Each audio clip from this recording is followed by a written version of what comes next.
পুলিশের জন্য বরাদ্দ রাইফেল থেকে আনসার সদস্যদের দিকে মারাত্মক প্রাণঘাতী 7.62 বুলেট ছোড়া হয়। কিন্তু পুলিশকে এই অস্ত্র দেওয়া হলো কখন, কি কারণে, আর সাধারণ মানুষের কাছে এই অস্ত্র বা গুলি গেল কি করে?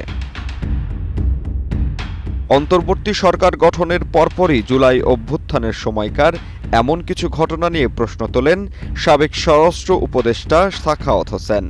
পরে এই দায়িত্ব থেকে তাকে সরে যেতে হয়।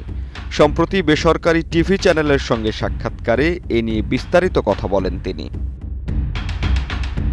সাখাওয়াত বলেন, আমার ইচ্ছে ছিল 7.62 বুলেট নিয়ে ইনকোয়ারি করা। আমি গিয়েছিলাম আনসারদের দেখতে, তাদেরকে গুলি করা হয়েছিল। কিছু ভিডিও দেখলাম, লুঙ্গি পরা, গেঞ্জি পরা, হেলমেট লাগানো, হাতে পুলিশের রাইফেল। তার মানে পুলিশের কাছে 7.62 চাইনিজ রাইফেল টাইপ 39, অর্থাৎ বুলেটটি হচ্ছে 39। এটি খুব মারাত্মক অস্ত্র, যেটা সাধারণ সমরাস্ত্র হিসেবে ব্যবহার করা হয়।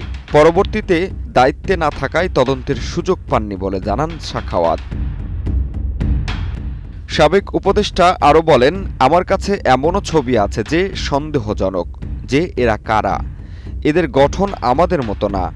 আমি বহিরাগত শব্দটা ব্যবহার করেছি।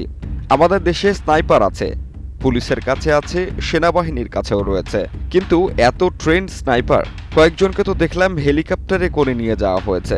তাদের চেহারা গঠন তো আমাদের মতো না। সাবেক এই উপদেষ্টা যাদের কথা বলছেন তারা কারা, সে রহস্য আজও রয়ে গেছে ধোঁয়াশায়। জাহিদ হাসান সাব্বির, বাংলা নিউজ 24।